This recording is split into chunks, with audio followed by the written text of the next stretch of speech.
Now we're gonna use Pumpkin Pie to download all the compounds. So how to use it? Import Pumpkin Pie and then just get compounds. And this should be the actual name of the compound, and this parameter is fixed to this keyword, name. So if you run this, then you will download this result. So save it and use dir function. I didn't know this, but I learned this function through the help of Copilot. I asked, I want to check what can I do with this object defined in Pumpkin Pie, and I want to look into every methods and attributes, and this is the function I can use.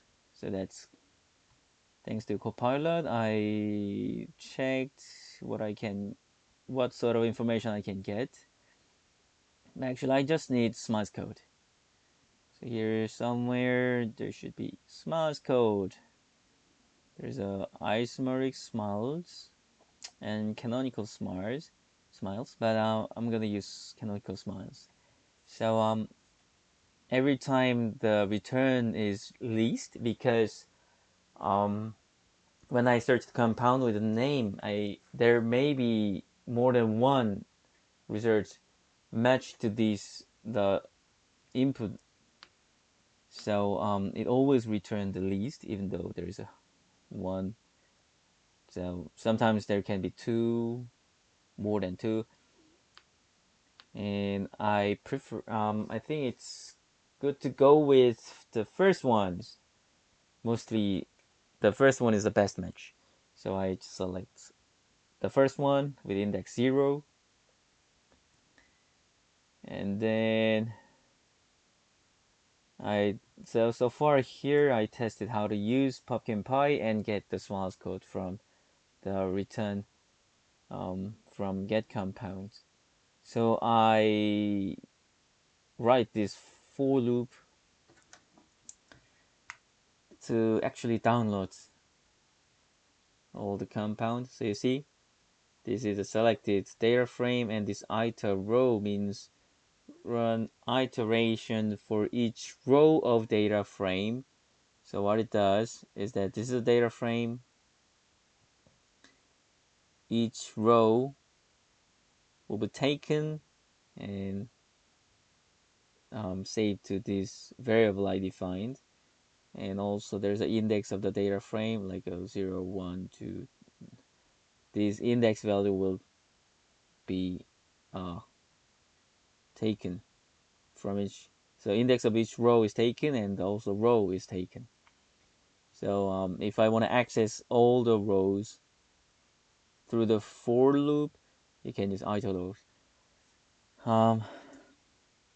And I'm gonna first try with chemical name.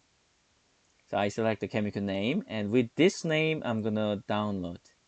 So you see, this is just a keyword, but this is a variable I defined in here. So I should give name and also a keyword to use this function. So with this method, I can download. If there's nothing, then the list will be empty. So it doesn't go into this if, but it's going to the end of the folder and then go back. Another thing is this one, try and except. I use this because try except is used when I just want to ignore the errors encountered in this for loop, because sometimes if I use Pumpkin Pie, accessing to PubChem database, PubChem, and then get the data, and sometimes it's not the problem of my code, but the problem in PubChem may cause error. So I just want to ignore such errors, and if there's an error, you just ignore it and try it again, because I'll just run this once and then I can run again for the rows which fail to download Smiles code. So I can just repeat 2 or 3 times to make sure that I download all the data. But in the first try, I just want to ignore if there's some unknown errors happened. I just want to ignore. But the problem of using this is that even though there's a um, try and accept just ignores all the errors, which means if my code has an error, it's still ignored. So it's not good for debugging purpose. So if you are quite sure about your code and you don't want other extrinsic factor cause your code to stop, then you can use try except. Anyway, I download it, and if there's a result, then get the smallest code and save this to this in this index on this column. And actually, this part is not needed, but I just want to make sure because if you run this code, it takes hours. So last time I just run this and then leave it in my room. So it will take quite a long time, and I don't want to be nervous looking nothing from the screen and worrying if something goes wrong. So this is used to check the progress. So this operator gets um, remainder. This operator. So if progress is 1, then the remainder will be 1. So if it goes up and if it becomes 100, finally it will be 0. So I'm printing this sentence whenever hundreds downloads were done. So this is the code. And if I got error, save it here so that I can check it later. So please run this code and then make sure to save, because if you don't save it to CSV file, you'll run this again. So run it and then save it. And then reload the file. And I check that I failed downloading 68 compounds. So I try again with cache number.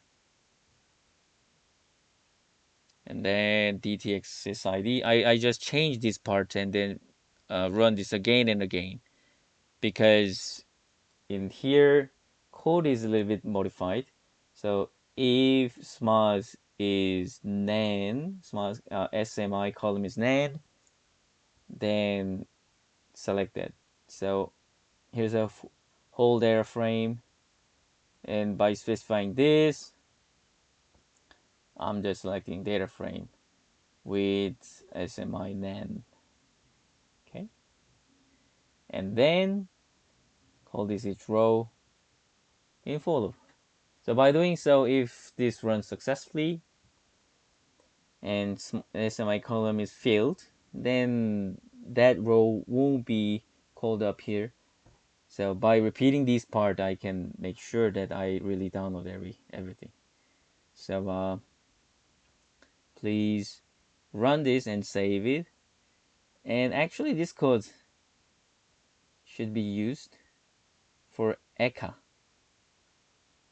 ECA curation. So it's basically same. So I call the ECA. Oop, not this. So if you read it, actually the code is basically same. So read the file, but if you just read it, it takes this first message explanatory note. So ignore the first row, then you'll have this nice data frame. And we have name and cache number. So let's remove duplicated structure using name. Then I'll get 275. In this case, I use drop duplicates because this time we don't have any label. we don't really worry about handling duplicates. I just need a name and cast number. So I just use this built-in function, drop duplicates. So it's much easier. And then this is a name. Okay, I got single values and I have only 275, so it's not really huge. So I didn't use try except here. If error occurs, I can run it again. So I take the name and download it. So I did. And I downloaded everything and then I save it. So actually there's a NaN value, even though I use this one, it says nothing. It's because this NaN was also considered as a string. So it wasn't considered as a NaN, but it's just one of string. So I run it again by modifying this condition. If it is NaN, run it again. And then I try to get cast number. And then still there are some of chemicals that I cannot download. And here it's because there's no cast number. And it's not really clear. These chemicals are not clear, so it's generated from some reaction or some sort of, well, it's mixture. There may be some chemical reaction through the combustion and so forth. So in this case, it's not possible to identify ingredients, so it's not possible to download further. So I ended up with 186 chemicals, and then I save it. But codes are basically same for this NTP ICE downloader and also ECALYST downloader. So if you understand this code, then you won't have any problem. Actually, when I wrote this code, I also copy and paste from this file. So that's it. So this is all we need to do to prepare to prepare